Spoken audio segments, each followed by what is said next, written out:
selamat pagi. Bertemu lagi dengan acara satu bulan live Instagram untuk memperingati Hari Pendengaran Sedunia.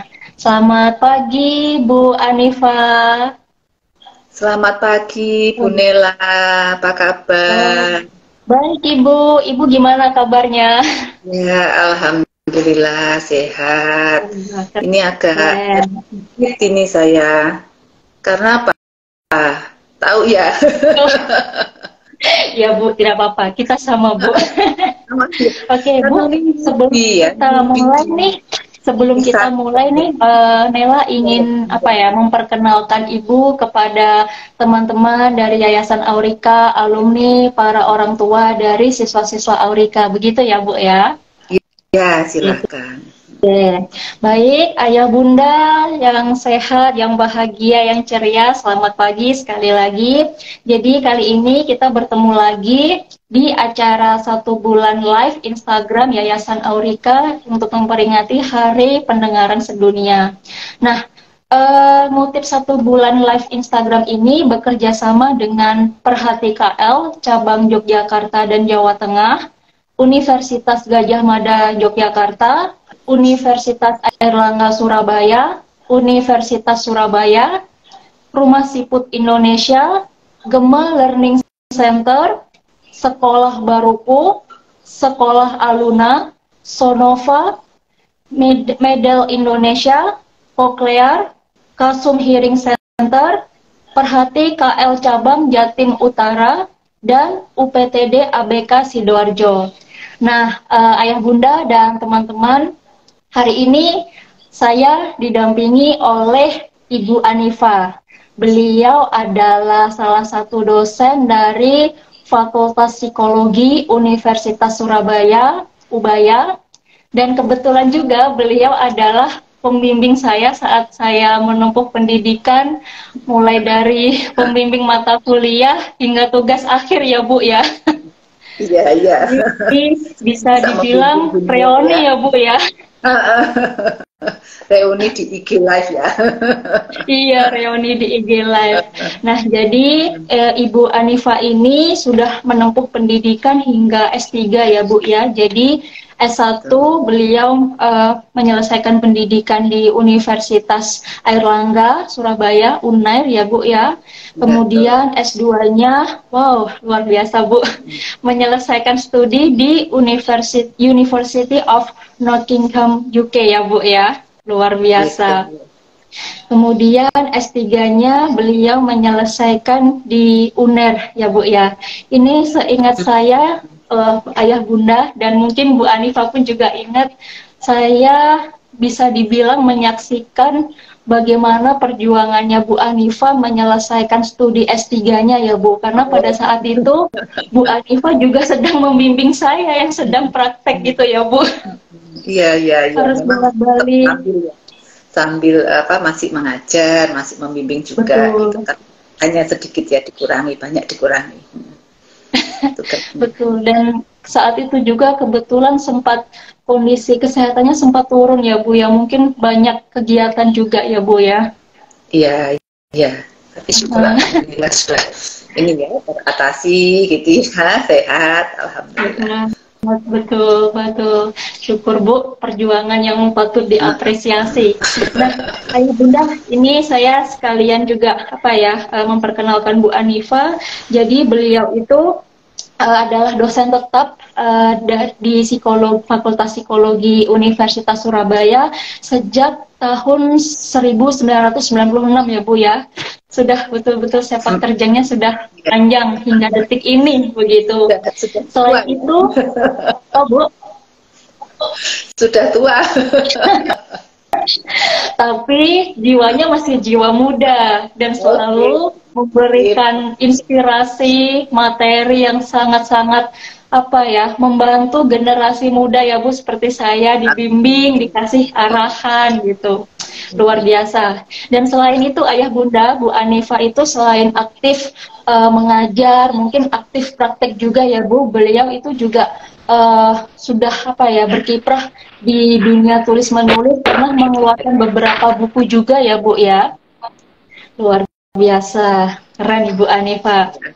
Nah, itu adalah sepintas tentang beliau, Ibu Anifa, yang kali ini, hari ini di minggu pertama akan menjadi narasumber ya Bu ya. Jadi di minggu pertama bulan Maret, acara ini itu lebih spesifik membahas terkait pemeriksaan ataupun diagnosa terkait gangguan pendengaran begitu ya Bu.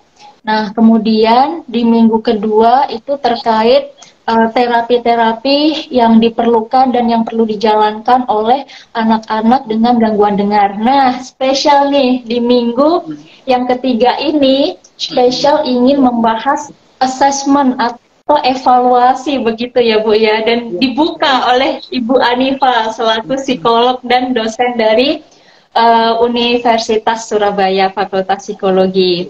Nah, Bu, di sini iya Ibu sama-sama. Di sini saya ada beberapa pertanyaan nih Bu, dan mungkin ini juga mewakili apa ya, pertanyaan ayah bunda di sini yang ikut live di Instagram, dan mungkin ayah bunda di luar sana ya Bu ya. Sebenarnya kan mungkin masih belum banyak begitu ya. Apa sih sebenarnya asesmen psikologi itu gitu? Karena saya pun dan mungkin orang tua di luar sana pun taunya begini Bu, oh kalau misalkan mau melakukan pemeriksaan psikologis berarti anak atau kerabatnya itu ada perilaku atau kondisi khusus nih gitu kan, kesannya harus ada sesuatu baru dimulai gitu ya Bu ya ibaratnya. Nah, sebenarnya nih Bu, bisa nggak sih pemeriksaan psikologis itu dilakukan sebagai apa ya, bahan evaluasi aspek perkembangan secara umum begitu Bu Anifa? Iya, sangat bisa gitu ya Bu Nela ya. Artinya memang seperti yang Bu Nela sampaikan tadi gitu ya, bahwa orang itu kan seringkali image-nya kalau ke psikolog gitu ya, wah ini ada problem apa gitu ya. Tapi sebetulnya ke psikolog itu juga bisa untuk nanti mengoptimalkan potensi gitu ya. Jadi kalau tadi yang pertanyaannya Bu Nela itu bisa gitu ya dilakukan pemeriksaan psikologi untuk mengecek kesesuaian perkembangan dengan typical development, dengan tahap perkembangan sesuai usianya. Itu bisa kalau untuk anak-anak. Oke, baik. Kalau untuk kan gini ya Bu ya, kalau di anak-anak dengan gangguan dengar itu kan usianya kan beragam ya Bu ya. Ada yang anak-anak, ada juga yang mungkin baru menggunakan alat bantu dengar tuh di usia mungkin menginjak remaja. Nah, kira-kira nih kalau di usia remaja seperti ini, apakah pemeriksaan psikologis secara keseluruhan ini masih bisa dilakukan begitu Bu? Bisa. Jadi pemeriksaan psikologis itu memang bisa untuk usia mulai dari usia dini sampai usia dewasa gitu ya. Itu tetap bisa dilakukan. Okay. Jadi memang nanti tergantung kepada tujuan pemeriksaan psikologisnya gitu ya.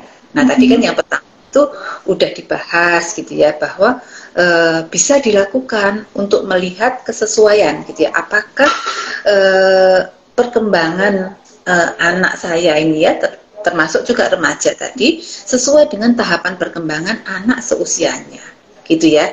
Jadi nanti kalau tahap perkembangan tuh ada beberapa gitu ya, ada tahap perkembangan yang kognitif gitu, misalnya untuk melihat gimana ya daya tangkap anak saya gitu ya, daya ingatnya, nalarnya gitu. Kemudian perkembangan bahasa, ini saya bicara secara umum dulu ya Bu Nela ya. Kemudian perkembangan bahasa, misalnya perkembangan bahasa reseptif pemahamannya gitu ya, atau bagaimana kemudian kemampuan dia mengekspresikan diri melalui bahasa, kosakatanya seperti itu. Kemudian juga perkembangan motorik halus gitu ya, misalnya kecekatan jari tangannya, bagaimana dia bisa menggunakan koordinasi jari tangan, lengan gitu untuk melakukan sesuatu, koordinasi tangan kanan kiri gitu kan. Kita melakukan sesuatu itu kan juga misalnya menggunting, terus kemudian banyak hal lah ya, misalnya sehari-hari pun misalnya memasak itu kan juga butuh koordinasi kanan kiri yang bagus gitu ya. Sampai nanti misalnya kalau untuk ke akademik itu menarik garis seperti itu ya, menggunting seperti itu. Motorik kasar juga bisa gitu ya, untuk melihat apakah biasanya sih ini kalau untuk yang anak usia dini ya, apakah itu sudah sesuai gitu ya dengan tahap perkembangannya. Dia bisa misalnya berlari, melompat, berdiri satu kaki seperti itu ya. Termasuk nanti untuk aspek emosi sosial, apakah anak ini sudah apa ya, seperti mampu menunjukkan ekspresi emosi yang tepat sesuai konteks, mampu berinteraksi dengan teman sesuai dengan usianya gitu ya, mampu juga beradaptasi dengan situasi yang baru seperti itu gitu ya. Nah ini biasanya tujuannya lebih ke arah untuk melihat gitu ya kesesuaian dengan perkembangan, sehingga apakah ada keterlambatan gitu. Nah ini akan lebih baik kalau dilakukan misalnya sejak dini gitu ya. Jadi kalau deteksi dini itu kan lebih baik gitu. Ada keterlambatan bisa segera diatasi gitu ya. Itu yang pertama. Ada juga nanti yang untuk mengidentifikasi apakah ada permasalahan atau gangguan dan ini ke arah mana ya. Biasanya nanti untuk penetapan diagnosis gitu kan. Nah ini biasanya yang para bunda, ayah itu membawa anaknya ke psikolog itu karena ada keluhan, ada masalah gitu ya. Misalnya performanya anaknya nggak bagus dan ini sudah cukup lama gitu. Itu biasanya tujuannya untuk identifikasi permasalahannya apa. Sehingga nanti kalau kita tahu, oh begini permasalahannya atau diagnosisnya begini, itu intervensinya bisa lebih sesuai begitu. Kemudian juga kalau yang misalnya untuk remaja gitu ya, itu anak-anak juga bisa gitu ya, untuk bisa melihat evaluasi potensi gitu ya. Jadi bagaimana sih dari perkembangannya anak ini gitu ya, kelebihannya apa gitu ya. Kadang-kadang kan kita itu seringkali cenderung melihat kelemahan-kelemahannya gitu ya, yang dilihat jeleknya. Nah ini kan perlu juga melihat kelebihannya untuk nanti bisa optimalkan potensinya tadi. Nah itu beberapa ini ya tujuan dari pemeriksaan psikologi. Psikologis, oke. Berarti secara umum itu bisa digunakan untuk mengevaluasi seluruh aspek-aspek perkembangan, mulai kognitif, bahasa, sosio-emosional, fisik seperti motorik kasar, motorik halus itu tadi ya Bu ya. Kemudian yang kedua bisa spesifik untuk melakukan penegakan diagnosa apakah ada suatu gangguan psikologis tertentu yang dialami oleh anak. Dan kemudian yang ketiga bisa juga digunakan untuk melihat potensi apa nih yang dimiliki oleh anak-anak kita, begitu ya Bu. Tapi betul sih Bu, sepertinya pun kalau saya pribadi disuruh menjelaskan apa kelebihanmu Nela, saya juga bingung ya menyebutnya apa, justru kecenderungannya lebih mudah mengatakan kelemahan begitu ya Bu ya. Jadi paling tidak informasi dari hasil pemeriksaan psikologis apa Bu? Enggak, kadang-kadang memang orang tuh ada sih gitu ya yang cenderung melihat sisi lemahnya dia gitu ya. Sementara juga mungkin belum jelas apa ya kelebihan saya gitu. Nah remaja itu biasanya begitu, padahal mereka itu punya potensi juga gitu kan. Masa-masa pencarian jati diri ya Bu ya, kalau remaja tuh aduh mau ke arah mana nih, mau ngapain nih, seperti itu ya Bu ya. Iya gitu. Oke. Nah Bu, terus dari informasi secara umum ada 3 tujuan atau 3 hal kenapa sih pemeriksaan psikologis itu perlu dilakukan. Nah sebenarnya nih Bu, apakah ada suatu kondisi khusus atau waktu khusus, oh ini harus melakukan pemeriksaan psikologis begitu Bu?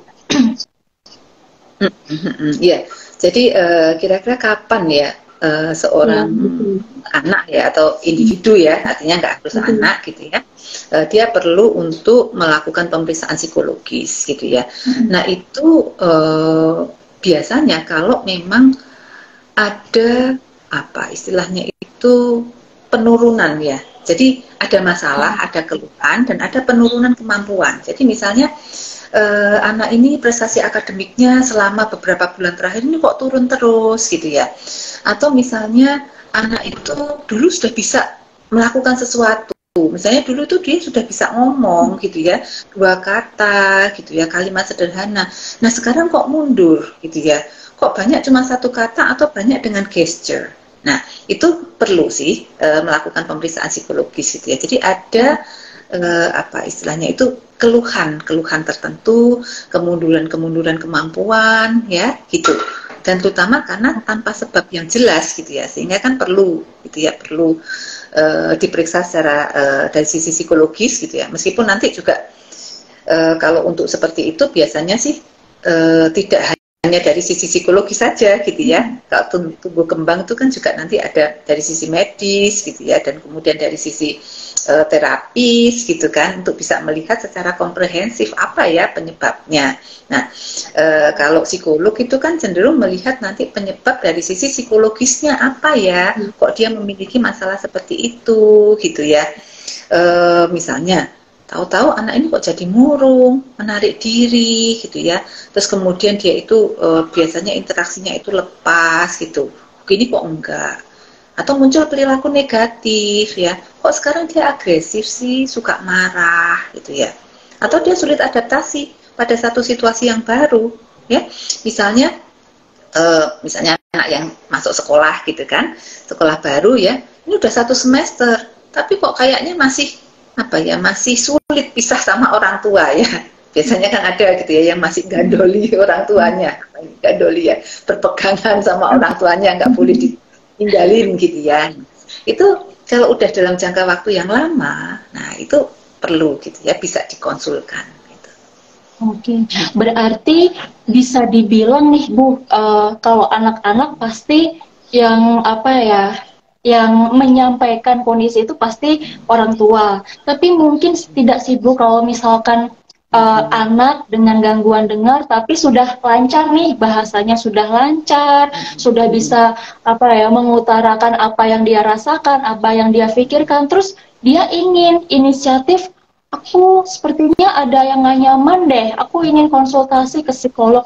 Boleh nggak sih Bu kalau misalkan anak usia remaja dengan dorongan diri sendiri datang gitu loh ke psikolog gitu? Nah malah lebih bagus ya, artinya kan kalau konsultasi psikologi atau pemeriksaan psikologi ini sebetulnya hubungan yang memang helping relationship ya, tapi perlu kerjasama yang bagus gitu. Jadi kalau orang atau anak atau remaja tadi datang dan dia sudah merasa gitu ya, saya butuh bantuan untuk menyelesaikan. Nah biasanya kan dia lebih open gitu ya, lebih terbuka gitu kan. Nanti misalnya kalau diminta untuk menjelaskan permasalahannya, keluhannya ya, kondisi dia gitu ya, pikiran, perasaan, nah itu akan lebih bisa terbuka gitu. Itu lebih enak gitu ya, bagi psikolog juga akan lebih bisa memetakan, oh berarti masalahnya apa gitu. Tuh memang kooperatif ya, itu yang penting gitu ya. Tapi sebetulnya kalau misalnya kondisi anaknya pun masih belum verbal ya, itu juga bisa gitu ya, dengan bisa melakukan pemeriksaan psikologi, namun mungkin tidak langsung dengan alat tesnya harus yang sesuai gitu ya, atau metode pemeriksaannya harus disesuaikan juga dengan kondisi anak gitu ya. Itu sih. Oke. Berarti Bu, kalau misalkan nih kebetulan anak ini sudah mampu begitu ya mengekspresikan diri, baik apa yang dirasakan, yang difikirkan, terus ada inisiatif datang ke psikolog karena merasa ada suatu hal nih, itu sebaiknya lingkungan keluarga ya Bu ya, terutama itu memberikan dukungan gitu ya Bu. Berarti dia sudah ada kemauan untuk memulai mencoba menyelesaikan permasalahannya gitu ya Bu ya.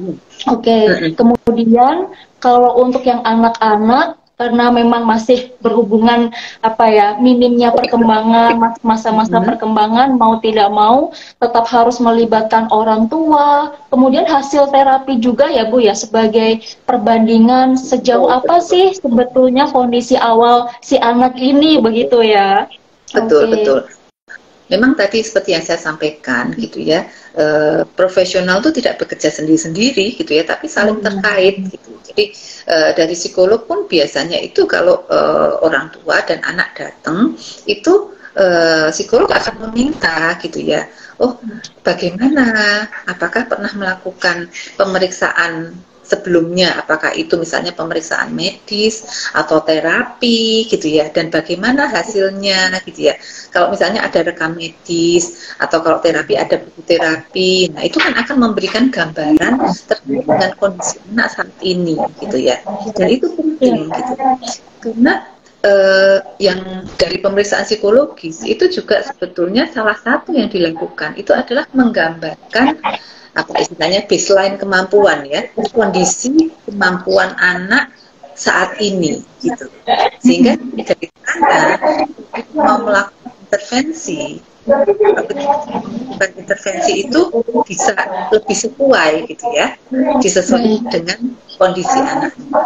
Oke. Berarti kalau misalkan contoh gitu ya Bu ya, misalkan nih anak dengan gangguan dengar, kemudian ada informasi dari terapis, oh hasil terapinya menunjukkan hasil yang sudah cukup baik nih gitu. Kemudian tiba-tiba dia ada suatu kondisi khusus, misalkan mengalami kecelakaan dan ada bagian anggota tubuh yang bisa dibilang mungkin lumpuh atau patah atau ada yang apa ya Bu, mungkin wajahnya tergores. Terus dari hal itu dia merasa apa ya, menarik diri, merasa malu. Nah mungkin kalau misalkan kita tidak melihat kronologis pemeriksaan apa yang sudah dilakukan, kemudian ada kejadian signifikan apa sih yang mengitari anak ini, tentu kita tidak akan tahu benang merahnya itu apa begitu ya Bu ya. Berarti pentingnya kerjasama dengan para profesional lain, hasil-hasil yang sudah dikemas atau yang sudah dikeluarkan oleh profesional lain itu juga sangat membantu psikolog untuk membantu. Ini sebenarnya permasalahannya apa, akar masalahnya apa gitu ya Bu ya. Oke, berarti kalau di luar sana nih Bu, di luar sana itu banyak sekali yang bilang, oh psikolog ya bisa membaca pikiran saya dong. Berarti itu tidak betul ya Bu ya. Ya, psikolog itu bisa gitu ya mengetahui kondisi, tentunya juga dengan bantuan apa ya, misalnya dengan alat tes atau tadi dengan berbagai metode gitu ya, melalui pengamatan, observasi, kemudian penggalian informasi, wawancara kepada orang-orang yang terdekat gitu ya, dari orang tua, pengasuh, guru, atau misalnya juga menggunakan misalnya skala ya, atau seperti angket kuesioner gitu ya, checklist. Nah, nanti orang terdekat akan mengisi. Nah itu gitu ya. Jadi kalau melihat dari bola kaca nggak bisa ya. Itu sih. Iya. Semuanya itu dibuktikan dari sesuatu yang real, yang objektif begitu ya Bu ya. Tidak bisa diterawang, oh ini sepertinya mengalami masalah ini gitu, tidak bisa ya Bu ya. Memang alat tes yang digunakan itu kan juga alat tes yang valid ya, valid, reliable. Jadi betul-betul nanti mengukur apa sih yang ingin diukur dan reliable, hasilnya itu ajek ya, bisa dipertanggungjawabkan gitu. Itu sih gitu ya. Makanya istilahnya memang alat tes yang digunakan itu juga yang standar gitu ya. Karena sudah terstandar itu tadi, akhirnya bisa menggambarkan bagaimana sih tampilan klien atau individu ini begitu ya Bu ya. Ya, nah Bu, saya sempat tertarik nih Bu, kalau tadi kan kalau anak remaja oke, kalau misalkan perkembangan bahasanya sudah baik, sudah memiliki dorongan mandiri untuk apa ya, mengekspresikan pikiran dan perasaan. Nah khusus anak-anak nih Bu, mungkin kalau anak-anak kan sepertinya banyak yang perlu dilibatkan untuk menggali data, salah satunya orang tua, begitu ya Bu ya? Betul. Nah, kunci nih Bu, kunci untuk apa ya, supaya pemeriksaan psikologis pada anak-anak ini berjalan dengan lancar. Kalau orang tua itu, kunci dari orang tua tuh sebenarnya harus bagaimana sih Bu gitu? Ya, jadi begini, kalau untuk pemeriksaan psikologis itu kan memang bukan seperti ujian ya, jadi kan nggak ada belajar dulu apa gitu ya. Yang perlu dipersiapkan oleh anak itu ya, itu yang penting orang tua juga ya, menjaga kondisi anak itu ketika dia akan melakukan pemeriksaan psikologis itu kondisinya nyaman gitu ya. Jadi misalnya tidurnya cukup sebelumnya, udah makan, udah sarapan, moodnya positif gitu ya. Karena biasanya pemeriksaan psikologi untuk anak ini sifatnya individual gitu ya. Jadi bisa sekitar 3 sampai 5 jam atau kadang lebih gitu ya.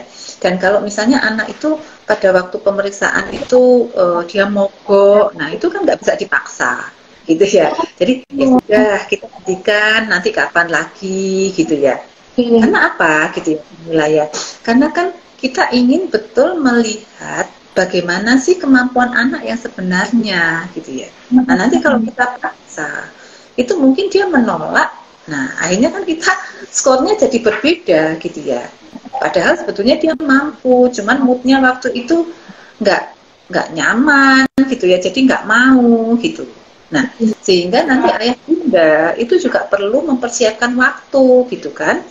Nah kadang-kadang kan gini ya, misalnya, nah ini juga ini nggak ngomong siapa-siapa ya, misalnya dari pengalaman saya sendiri gitu. Kadang-kadang kan maunya, aduh cepet-cepet gitu ya. Ini kamu cepet ya nanti ya tesnya ya, mama mau balik lagi ke kantor. Nah misalnya gitu ya. Padahal nggak bisa seperti itu, karena kan prosesnya juga cukup waktu, butuh waktu gitu ya. Nah, gitu sih. Jadi orang tua juga support, menyediakan waktu untuk mendampingi gitu ya. Kemudian menjaga mood yang positif gitu, dan ini bukan seperti ujian. Jadi ya sudah, yang nanti yang akan dilihat itu adalah potensi, dan justru itu kalau kita bisa tahu yang betul kondisi anak akan lebih bisa membantu sesuai dengan kebutuhan gitu sih.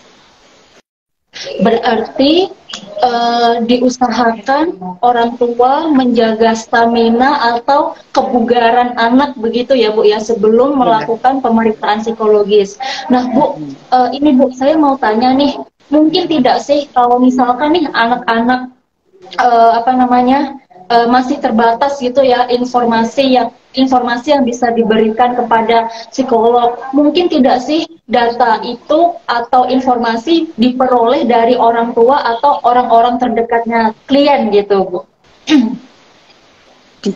Bisa ya. Memang nanti ada keterbatasan, tapi bisa gitu. Jadi pemeriksaan psikologis itu tetap bisa dijalankan dengan memperhatikan kondisi anak gitu ya. Nah, perlu tahu dulu sejauh mana sih ia mampu dan sejauh mana ia tidak mampu gitu.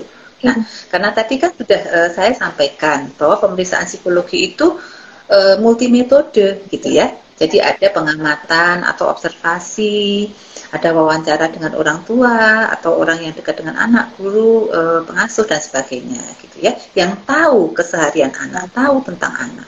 Kemudian ada juga misalnya checklist atau skala kuesioner yang perlu diisi orang tua, dan juga tes kalau memang anak mampu mengerjakan gitu ya.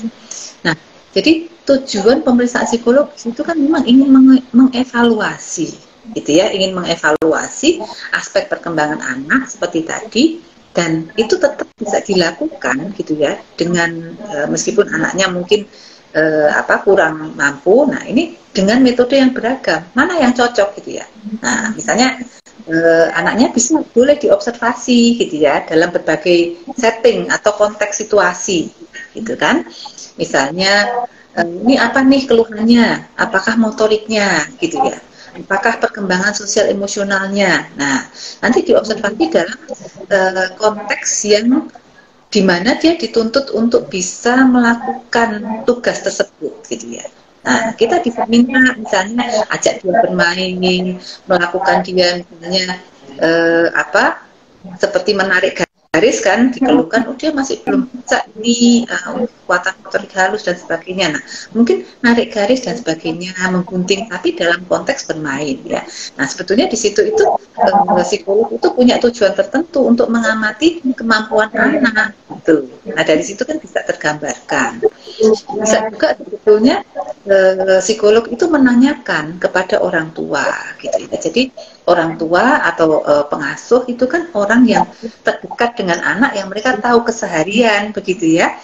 Sehingga misalnya dalam situasi apa ya ibu atau bapak, adik ini sudah bisa misalnya kan dikeluhkan motor halusnya sudah bisa menggunakan misalnya dia menuang makanan, menuang minuman sendiri gitu ya. Itu kan membutuhkan stabilitas lengan misalnya ya untuk menuang minum gitu ya. Nah, itu sudah bisa enggak? Atau gimana masih tercecer? Nah, orang tua kan akan menjawab, oh sudah bisa kalau begini, tapi belum bisa kalau begini. Nah, jadi akhirnya tahu, oh ini mungkin yang kurang stabil itu apa? Apakah tangan atau misalnya apa sektor itu ya cekatan jari tangannya atau apa gitu ya. Nah dari situ kan nanti bisa dipikirkan apa yang bisa dilakukan. Itu kalau motorik, tapi seperti itu tentunya akan kerjasama nanti dengan terapis apa okupasi misalnya begitu ya. Nah, kalau untuk masalah misalnya apa kemampuan kognitif gitu ya. Nah, kan kita bisa nanti berikan apa misalnya satu gambar atau satu kegiatan yang dimana kita bisa amati bagaimana ya kemampuan dia untuk mengingat gitu. Misalnya kalau kita mau melihat memorinya, bagaimana ya kemudian untuk daya tangkapnya gitu juga. Ya, jadi ada beragam sih sebetulnya gitu ya, observasi, wawancara, checklist maupun tes juga gitu ya. Nah kalau tesnya memang nanti untuk anak-anak yang belum verbal ya belum lisan itu memang sebaiknya apa ya tes yang sifatnya non verbal juga gitu. Nah, jadi memang tes yang langsung diberikan kepada anak itu memang harus dilihat kondisi anak dan itu perlu penyesuaian gitu. Butuh penyesuaian ya misalnya apa instruksinya gitu. Kadang-kadang kan kita itu misalnya anak ini nggak terlalu paham dengan bahasa kita, dia mungkin butuh apa diterjemahkan dengan gesture tertentu gitu ya dengan apa bahasa nonverbal tertentu. Nah, mungkin kita bisa minta orang terdekat untuk menerjemahkan tanpa merubah instruksinya, gitu ya. Itu bisa juga gitu, sehingga anak lebih familiar gitu ya. Nah, sehingga nanti dia lebih paham sebetulnya dia itu diminta untuk melakukan apa. Berarti ini ya Bu, cukup apa ya istilahnya tuh cukup trik. Bisa dibilang tricky ya Bu, maksudnya tidak boleh asal memberikan alat tes dan kalau misalkan nih kondisinya berbeda dengan rata-rata anak yang lain, berarti harus dicari nih alat tes apa yang sesuai. Misal kalau bahasanya belum berkembang dengan baik, berarti tesnya jenis apa? Mungkin melibatkan informasi dari orang tua, babysitter gitu ya Bu ya, atau mungkin tes yang bersifat nonverbal. Nah berarti nih Bu Anifa, kalau misalkan melibatkan orang tua atau melibatkan orang-orang terdekatnya anak atau klien ini, berarti kunci utama yang harus dilakukan oleh orang tua ini terbuka ya Bu ya, berarti harus jujur gitu ya Bu ya. Betul gitu. Jadi artinya kadang-kadang kan bisa aja ya misalnya karena terlalu banyak apa tuntutan lingkungan ya, saya sangat paham gitu ya tuntutan lingkungan bahwa oh anakmu kok belum bisa begini, anakmu seharusnya bisa begini, sehingga orang tua itu betul seperti yang Bu Nila sampaikan tadi menutupi gitu ya. Tetapi kalau menutupi itu kan malah psikolog tidak mendapatkan gambaran kemampuan saat ini gitu ya. Padahal gambaran kemampuan saat ini itu kan penting untuk menentukan target dan bentuk intervensi seperti apa gitu. Nanti malah apa berbeda dong gitu ya. Kalau informasi yang diberikan itu tidak sesuai gitu sih. Berarti bisa dibilang gini ya Bu ya, misalkan nih saya sebagai orang tua, saya juga gugup gitu ya berhadapan dengan psikolog, terus akhirnya saya sudah menyiapkan diri, oh nanti harus menjawab ini seolah-olah anak saya tuh sebagian besar kemampuan di usia ini tuh sudah bisa gitu ya. Terus akhirnya dari hasil pemeriksaan, oh oke, dia sudah bisa seperti ini. Akhirnya saran yang diberikan tidak sesuai, yang tadi saya bilang bisa sebenarnya tidak bisa, malah tidak terrealisasikan untuk apa ya Bu ya, untuk diperhatikan lebih lanjut gitu ya Bu ya. Ya, Atau betul. betul. Atau Mm-mm. kalau misalkan nih saya seolah-olah apa ya, menggambarkan kondisi anak saya itu sudah baik, sudah optimal, mungkin hanya bagian ini saja yang kurang. Akhirnya seandainya nih program yang diberikan kepada anak saya itu targetnya tinggi, malah-malah anak saya tidak bisa ya Bu ya mencapai target program yang diberikan Betul. ini. Oke, karena pada Mm-mm. dasarnya pemeriksaan psikologis itu tidak ada jawaban benar dan salah ya Bu ya. Betul sekali Bu Nela, Oke. betul itu ya. Jadi artinya ya pasti ada ya kunci kan ada ya jawaban benar ya. Tapi maksudnya itu begini, eh, yang tujuan utama itu adalah untuk melihat gitu ya kondisi klien ya, kondisi subjek ini yang melakukan menjalani pemeriksaan psikologi gitu ya. Nah itu kan tadi tujuannya apa sih? Untuk menggambarkan kondisinya. Nah supaya nanti bisa diberikan bantuan yang tepat gitu ya. Seperti tadi kalau misalnya nanti akhirnya kita targetkan tinggi, nah anaknya kan juga frustasi malah nanti nggak bisa mencapai. Nah, biasanya kalau seperti itu nanti akan dievaluasi lagi. Kenapa ya? Nah, kita juga bisa lihat dari data yang lain gitu ya. Kalau dari wawancara begini, tapi melalui pengamatan kita, kayaknya kok nggak sinkron nih hasil informasi yang diberikan dengan hasil pengamatan. Ini mana yang benar ya? Jadi itu juga bisa nanti dikonfirmasikan gitu. Dan kami juga memberikan edukasi kepada orang tua bahwa justru dengan keterbukaan gitu ya, itu nanti akan lebih terpetakan kondisi anak, lebih sesuai targetnya, dan itu biasanya ketercapaian target akan lebih terlihat dibandingkan kalau targetnya nggak sesuai gitu. Oke. Berarti psikolog seandainya menghadapi kondisi yang apa ya, tumpang tindih ya Bu ya, bisa dibilang itu akan di cross check dan dilihat mana sih yang lebih dominan atau yang lebih, bahasanya apa ya, yang lebih mantap gitu ya perilakunya, yang lebih konsisten. Nah, yang lebih konsisten begitu ya Bu ya.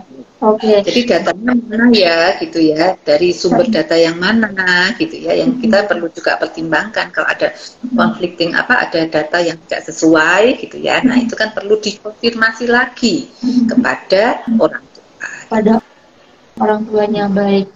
Nah Bu, kemudian ini Bu, misal nih tadi kan di awal sempat ada informasi bahwa saat melakukan pemeriksaan psikologis, psikolog pun apa ya, akan berusaha menggali berbagai informasi, misal apakah melakukan pemeriksaan tumbuh kembang, pemeriksaan psikologi sebelumnya dan lain sebagainya gitu.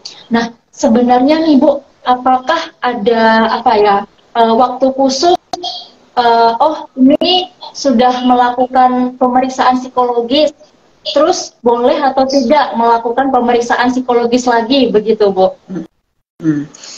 Ya, kalau untuk pemeriksaan psikologi itu biasanya gitu ya, secara umum itu berlakunya itu 2 tahun gitu ya. Jadi dianggap 2 tahun tuh kondisinya menetap gitu ya. Nah, tetapi kalau untuk anak-anak, kalau untuk anak-anak ini kan waktu pemeriksaan psikologi seperti yang saya sampaikan tadi itu juga mempengaruhi hasil gitu ya. Jadi perlu dilaporkan juga dalam pemeriksaan psikologis itu observasi pada saat anak melakukan pemeriksaan psikologis, apakah ngambek kayak tadi ya. Nah, bisa jadi itu hasilnya nggak optimal gitu ya. Sehingga nanti kalau seperti itu dan mungkin kalau ada seperti tadi ya kemunduran kemunduran perilaku atau kemunduran kemampuan atau tahu-tahu ada masalah tertentu gitu ya. Nah, itu boleh nanti melakukan pemeriksaan lagi nggak apa-apa gitu. Jadi memang sesuai dengan kebutuhannya. Tapi secara umum itu memang dikatakan ya kurang lebih 2 tahun gitu ya berlakunya gitu. Kurang lebih berlakunya 2 tahun. Oke. Nah, Bu, misalnya Bu, ada anak dengan gangguan dengar, kemudian dari hasil terapi memang bahasanya belum yang betul-betul apa ya, pas gitu, belum pas gitu. Nah, tetapi orang tua atau keluarganya ini ingin memeriksakan pemeriksaan psikologis kepada anak ini. Keluar nih hasilnya, kan otomatis mungkin alat-alat atau metode yang digunakan disesuaikan dengan anak ini, yaitu lebih banyak yang nonverbal. Seandainya nih, ya nonverbal. Seandainya nih ketika anak ini kemampuan bahasanya mungkin sekitar 1 tahun sudah baik, boleh nggak sih dilakukan pemeriksaan psikologis lebih cepat gitu, mengingat kondisinya kok sudah ini ya menunjukkan hasil yang progres yang baik gitu, yang signifikan gitu, Bu. Boleh tidak sih, Bu? Kalau menurut saya sih sebetulnya tergantung tujuan ya melakukan pemeriksaan apa gitu ya. Kalau misalnya selama 1 tahun kemudian dia itu menunjukkan hasil peningkatan.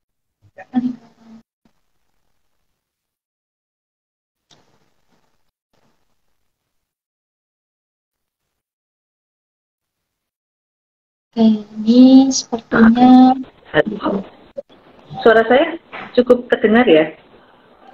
terdengar, Bu, tapi tadi sempat ada kalimat yang terlewat. Oke, saya ulangi lagi ya, ada boleh.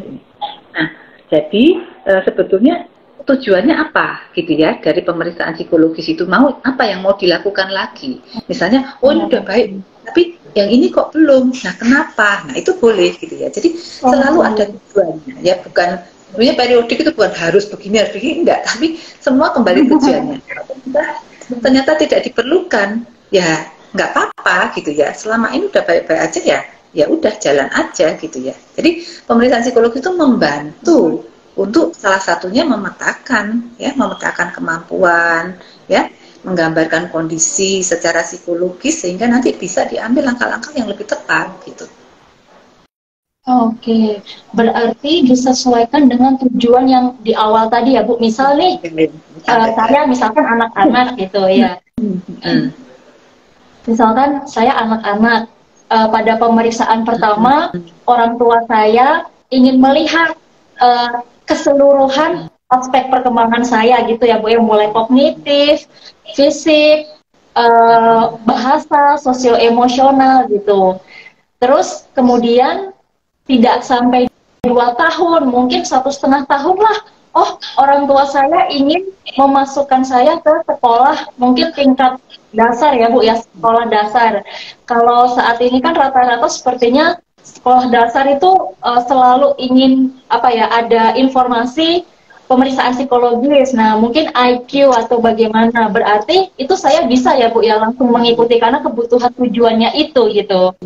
Betul. Jadi biasanya memang kalau sekolah-sekolah itu, sekolah inklusi, itu mereka meminta surat rekomendasi dari psikolog terkait dengan kesiapan anak untuk bersekolah gitu ya. Artinya melihat apakah anak ini siap untuk bersekolah dalam setting tertentu. Gitu ya, setting inklusi atau mungkin setting sekolah yang sifatnya klasikal gitu ya. Apakah dia siap gitu. Jadi nanti persiapannya itu dari sisi bukan hanya akademik gitu ya, tetapi dari sisi kognitifnya bagaimana, apakah dia itu mampu menangkap informasi yang disampaikan secara klasikal gitu ya, kan tidak harus individual sudah sekolah seperti itu gitu ya.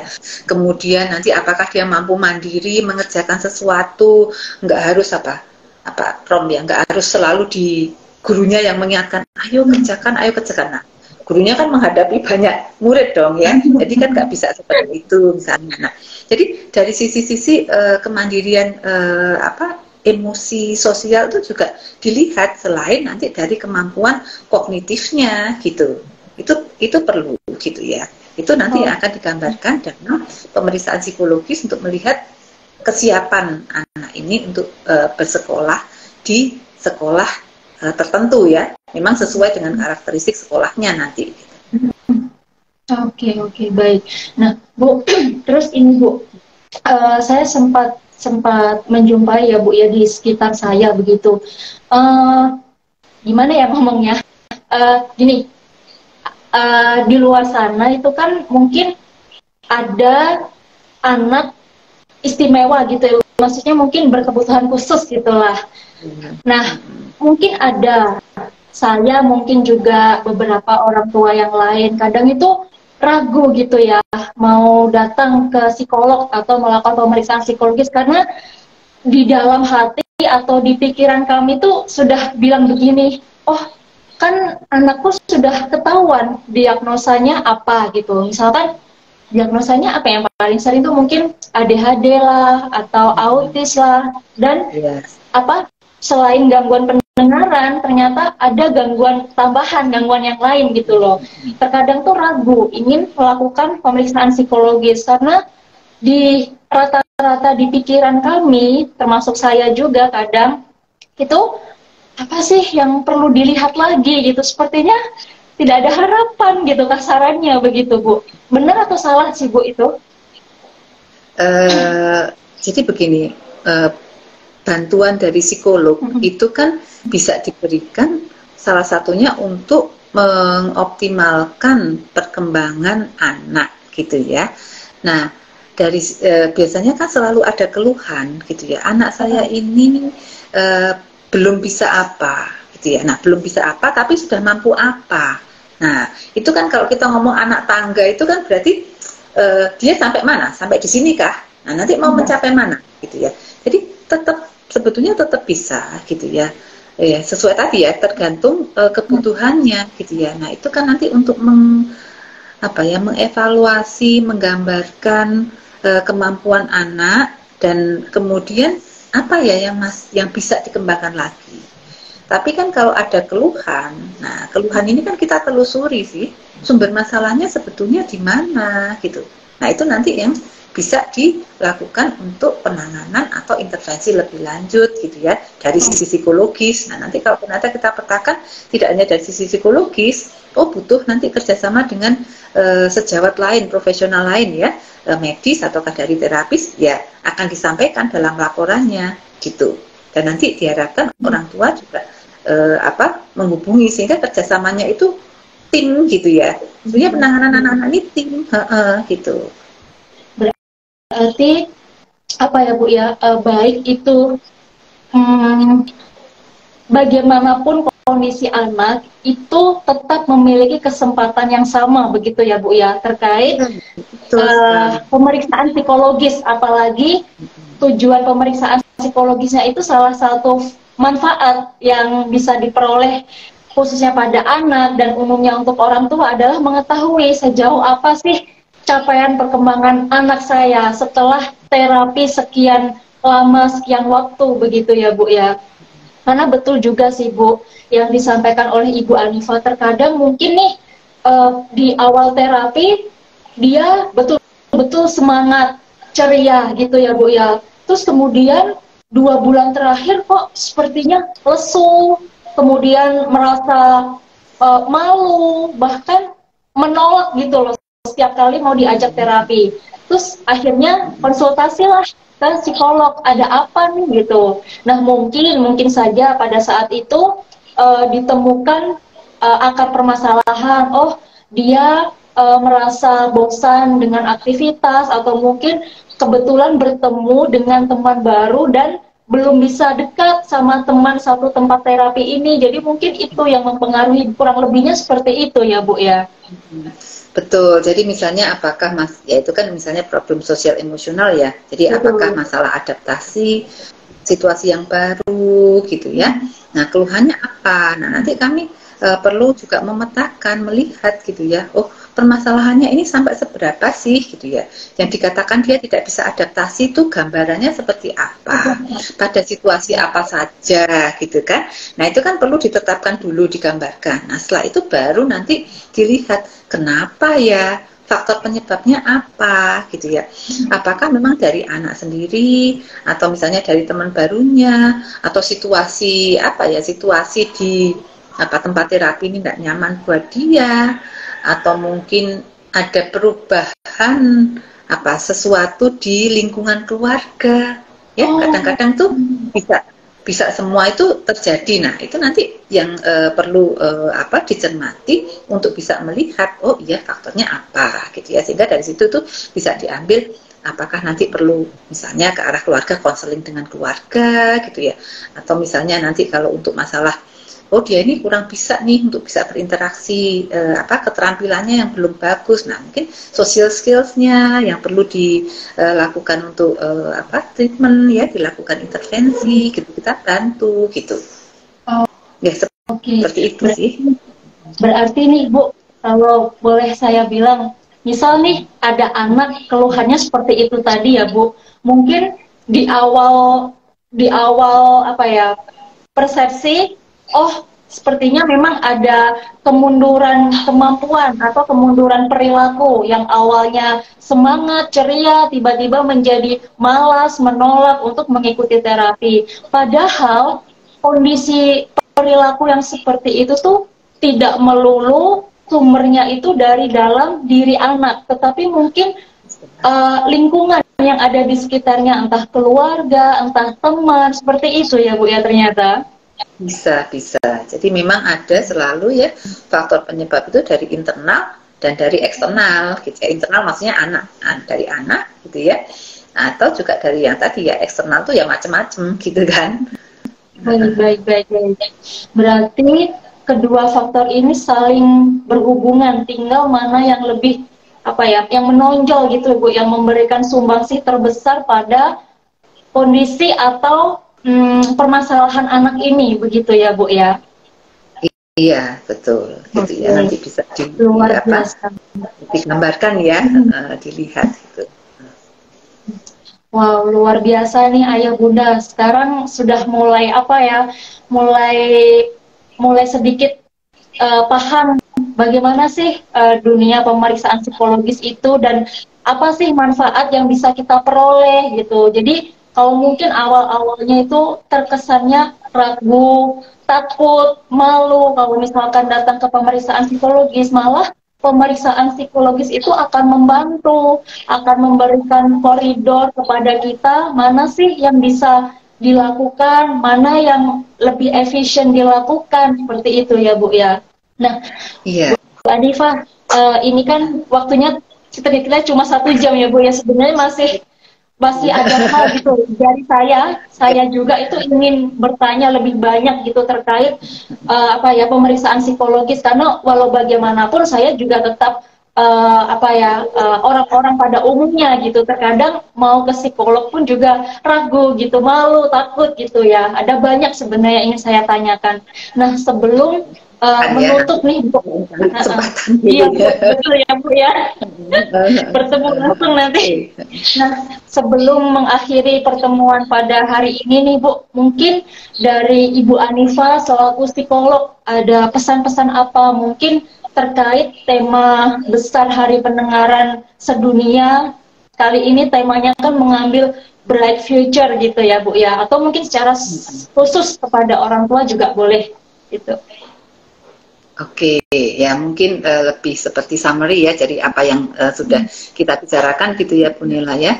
Jadi kalau untuk pemeriksaan psikologis itu bisa dilakukan tadi sesuai dengan tujuannya gitu ya. Apakah untuk mengoptimalkan kemampuan anak gitu ya. Jadi nggak harus selalu misalnya tunggu ada problem gitu, enggak. Tapi memang paling penting bukan harus ya, disarankan gitu ya untuk ke psikolog itu kalau memang ada problem dan nampak ada kemunduran perilaku, kemampuan, kemudian ada problem yang persisten, artinya yang sudah terjadi cukup lama, berapa bulan gitu ya, dan itu mengganggu dalam proses sehari-hari. Jadi anak itu jadi sampai misalnya menarik diri, sulit tidur ya, seperti itu tuh boleh gitu ya untuk nanti dikonsultasikan atau dilakukan pemeriksaan psikologis gitu. Dan kemudian kalau untuk ayah bunda terutama ini kalau saya bisa sampaikan itu adalah ayah bunda ini memiliki peran yang sangat-sangat penting gitu ya dalam perkembangan Ananda gitu ya. Jadi kalau misalnya bertemu atau berkonsultasi dengan psikolog itu kita partner gitu ya Ayah Bunda ya.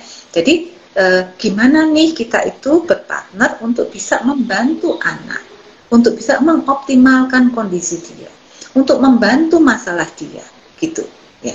Jadi ya sebagai partner kan memang harus bisa kerjasama gitu ya, dan tadi open segala macam sehingga itu akan lebih bisa melihat kondisi yang sebenarnya, bisa nanti dilakukan intervensi yang lebih tepat sesuai dengan kebutuhan gitu. Sehingga nah mungkin nanti sesuai dengan topiknya ya, topik pembicaraan bright future ya for our children gitu kan gitu ya. Jadi tetap bisa gitu ya menurut saya, open mind, keterbukaan gitu ya, itu saling kerjasama itu yang sangat diperlukan, tidak hanya dengan psikolog tapi juga dengan profesional lain gitu ya, yang untuk membantu anak-anak kita untuk lebih optimal lagi, untuk bisa meningkatkan kemampuan mereka, seperti itu Bu Nila. Luar biasa Bu, ini juga menjadi catatan untuk saya kelak ya Bu ya, bahwa mengevaluasi, melihat keseluruhan perkembangan itu juga sesuatu yang sangat disarankan untuk diketahui. Ibaratnya tuh mencegah lebih baik daripada mengobati, begitu ya Bu ya istilahnya. Betul. Jadi prevensi atau promosi gitu ya, kan biasanya ada kuratif itu mengobati gitu ya. Kalau prevensi kan mencegah. Tapi promosi itu juga bisa dikatakan apa yang sudah baik itu bisa ditingkatkan lagi, gitu kan? Oke. Betul sih Bu ya. Nah, iya ada beberapa kegiatan intervensi ya, artinya kegiatan pemberian perlakuan terhadap anak itu ya itu tadi tujuannya ya, tidak hanya mengobati gitu. Jadi untuk preventif ya Bu ya tadi bahasanya ya Bu ya, mencegah gitu ya. Promotif gitu ya, istilahnya kan gitu ya. Promotif. Ya. Kalau promotif marketing kan kayaknya pemasaran gitu ya, dipromosikan. Tapi di sini promot itu berarti meningkatkan apa yang sudah nampak. Misalnya dia sudah mulai muncul gini. Nah, ayo ya gitu ya. Tingkatkan lagi, kembangkan lagi. Misalkan nih kemampuannya takarannya segini, kemudian masih di setengahnya, ayo ditingkatkan lagi sampai pas sesuai wadah gitu ya Bu, ini kurang lebihnya. Dengan potensi ya. Betul potensi, betul Bu. Ini juga informasi yang sangat-sangat menarik dan sangat Bu, inspiratif ya untuk saya. Maksudnya selain memberikan wawasan juga memberikan pemahaman, memberikan keteguhan pada saya untuk memiliki mindset yang lebih terbuka terkait dunia pemeriksaan psikologis gitu ya, terutama untuk tumbuh kembangnya anak-anak putra-putri tercinta, begitu ya Bu ya. Baik. Ya, betul. Baik, ini waktunya sudah 1 jam. Saya selaku perwakilan dari Yayasan Aurika mengucapkan terima kasih banyak kepada Bu Anifa atas kesediaan waktu dan kesempatannya memberikan ilmu dan memberikan informasi yang sangat betul-betul nancap di hati dan pikiran ya Bu ya. Semoga ya Bu ya betul-betul sangat membantu kami. Ya. Amin. Semoga saya juga berterima kasih begitu ya diberikan kesempatan untuk berbagi. Semoga informasi yang disampaikan ini betul-betul bisa berguna gitu ya bagi ayah bunda khususnya. Betul. Baik, sampai jumpa di lain kesempatan ya Bu ya. Tetap sehat. Ini suatu reuni lagi Bu. Terima kasih banyak ya Ibu. Iya, makasih banyak ya Bu Nina. Terima kasih Ibu, hati-hati, selamat siang. Iya, selamat siang, sehat-sehat. Sehat Bu, selamat siang Ayah Bunda. Iya, selamat siang Ayah Bunda semua.